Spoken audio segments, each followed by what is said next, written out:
आज मी पुरणपोळ्या बनवणार आहे। हे डाळीला आधण ठेवलंय। ही पावणा किलो डाळ घेतली। आता मी धुवून शिजायला घालते। पाणी गरम झाले। डाळ शिजून झाली, पुरण घरटून झाले। आता मिक्सरला काढते। पुरण तयार झाले, पीठ मळून झाले। आता मी पोळ्या करायला सुरुवात करते।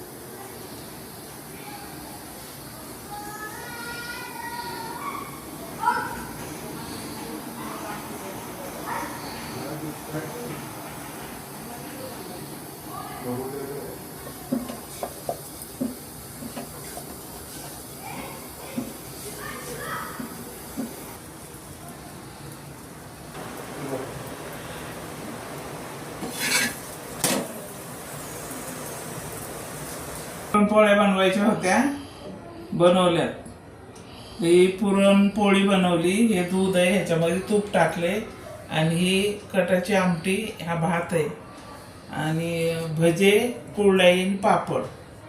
तर हे असं जेवण बनवले बघा। तुम्ही पण